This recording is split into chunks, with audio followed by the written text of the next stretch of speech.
कैला सिंह, क्या प्रोग्राम चल रहा है यहाँ पर? ये मोदी जी के द्वारा कहे हुए लफ्ज़ों का हम लोग स्वागत करते हैं और उनके सम्मान में हम लोग बर्तन बजा करके, शंख बजा करके कोरोना वायरस का आह्वान करते हैं, जिससे कि हमारे देश में जो संकट आया हुआ है वो दूर चला जाए।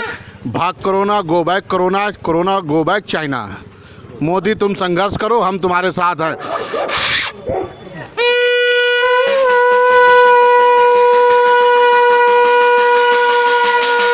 आपने किस्से और कहानियों में, किताबों में, उपन्यासों में बहुत पढ़ा होगा कि हमारे भारतीयों का जीवन सबसे सस्ता है। अक्सर चर्चा में भी सुना होगा कि भारत में अगर सबसे सस्ती कोई चीज़ है तो हमारी ज़िंदगी है। ज़रा इस दृश्य को देखिए और देखते ही जाइए। पूरे देश भर से कल इस तरह के दृश्य आए। अपनी ज़िंदगी को लेकर इतना भी आदमी को पता नहीं है कि यह एक रोग है। इस रोग से भयभीत होना है, बचना है, उसका उपाय करना है, उसकी दवा खोजनी है, न कि जश्न मनाना। हमारा देश कितना मजावादी है, हर बात को मज़े में लेना है, उसका यह सबसे माकूल उदाहरण है। इतिहास में, दुनिया के विज्ञान की चर्चाओं में, मूर्खताओं में, उदंडताओं में, हर जगह यह किस्सा, यह घटना, यह तारीख 22 मार्च हमेशा याद की जाएगी कि भारतीय निपट दर्जे के मूर्ख होते। हमने पूरी दुनिया में बताया, ढिंढोरा पीट के बताया, सेल्फी खींची, वीडियो बनाए, टीवी चैनलों को भेजे, ट्विटर पर लगाए, फेसबुक पर डाले और पूरी दुनिया में डंका बजाकर ये देखिए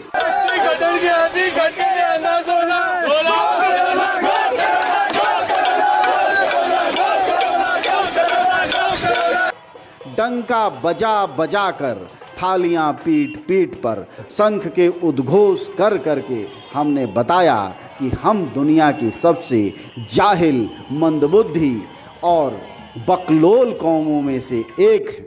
आप जरा सोचिए, यह दुनिया की महामारी का वक्त है। हमारे देश के वैज्ञानिकों को, प्रशासन को, शासन को, किसी को कुछ नहीं पता कि ये इस रोग पर काबू कैसे पाया जाए। उसका एक उपाय हमारे प्रधानमंत्री ने सुझाया और उनको ये लगा कि हमारे पास चूँकि स्वास्थ्य सुविधाओं की स्थितियां इतनी अच्छी नहीं हैं, हमारे यहाँ अगर लोग बीमार पड़ने लगे तो जिस तरह आबादी है और हमारे यहाँ जितना न्यूनतम स्वास्थ्य सुविधा है उतने में ये देश महामारी का देश बन जाएगा और राज्य के राज्य साफ हो जाएंगे इस बीमारी से। ऐसे में एहतियातन प्रधानमंत्री ने कहा कि आप एक दिन का कर्फ्यू रखिए। शायद उन्हें लगा होगा कर्फ्यू घर में रहने से थोड़ा आदमी बोर होगा, दूसरे लोग लड़ रहे हैं, अपनी ज़िंदगी लगाए हुए हैं, वो डॉक्टर, वो पुलिस वाले, वो नर्सें, तरह तरह के स्टाफ, छोटे मोटे स्वीपर, कर्मचारी जो अस्पतालों में काम कर रहे हैं, वह अपनी जान पर खेलकर इस महामारी के खिलाफ, इस वायरस के खिलाफ लड़ रहे हैं। तो उनके उत्साह के लिए एक ताली बजाने की बात कर दी। शायद प्रधानमंत्री ने न सोचा होगा कि इतना बड़ा नाटक हो जाएगा। हालांकि हमारे प्रधानमंत्री कम बड़े नौटंकी नहीं हैं, हो सकता है वो उसी का फल हो, क्योंकि गंभीरता से उन्हें कोई लेता ही नहीं। उनकी हर बात एक उत्सव होती है या झूठ होती है। खैर, इस मामले में जो उन्होंने किया वह ठीक ही था, क्योंकि बहसें बाद में भी होती रहेंगी कि हमारे यहाँ स्वास्थ्य सुविधा है कि नहीं है, क्योंकि महामारी फैल जाएगी तो बहसों से नहीं खत्म होगी, बल्कि इसी बात से खत्म होगी कि भाई हमारे यहाँ स्वास्थ्य सुविधाएं नहीं हैं, इसलिए अपने घर में पड़े रहिए, इसके अलावा कोई आपके पास उपाय नहीं। लेकिन हमने किया क्या?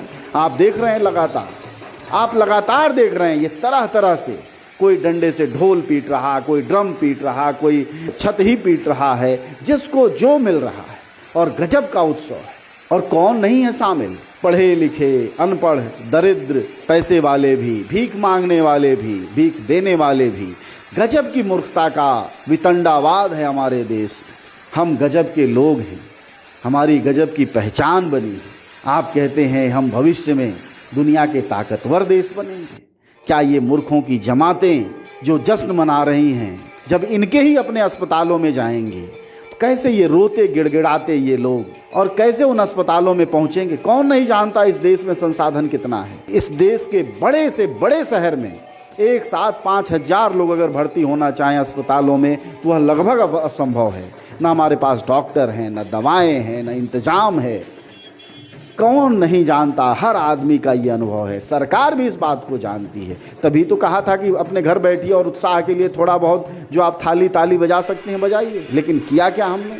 पूरे देश में, दुनिया में हमने अपनी नाक कटाई है। बताया है कि हम मूर्खों की जमाते हैं, बताया है कि हम अफीमचियों के देश चीन से भी कितने गए गुजरे हैं, और कितने हम जाहिल लोग हैं कि अपने मरने का भी जश्न मनाते हैं। हम कितने जाहिल लोग हैं कि कल को बेटा, किसी की बेटी, किसी की माँ, किसी की बहन, किसी का भाई बीमार होगा, कोरोना से मारा जाएगा, और हम जश्न मना रहे हैं। और मूर्खता तो ये देखिए कि उस पर से ये कि शंख बजाने से कोरोना जाता है,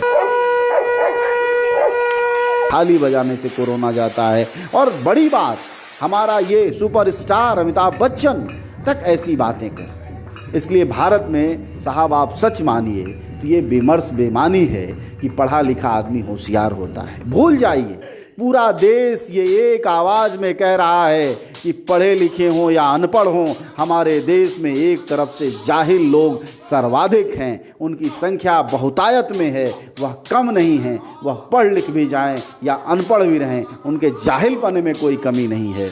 यानी साफ है कि जब तक समाज को आप वैज्ञानिक सोच वाला नहीं बनाइएगा, अंधविश्वास से दूर नहीं ले जाइएगा, तब तक ये देश ऐसा ही चलेगा और हम मूर्खताओं पर, दूसरों के भरोसे जिंदा रहेंगे। आज भी हमारे पास कोरोना वायरस के बारे में जो भी जानकारियां हैं सब दूसरों की दी हुई हैं, उसी के भरोसे हम इतने भयभीत हैं। अपनी तो कोई जानकारी ही नहीं है कि कल को क्या हो जाए, क्या मुश्किलें आ जाएं और हम कैसे लड़ें।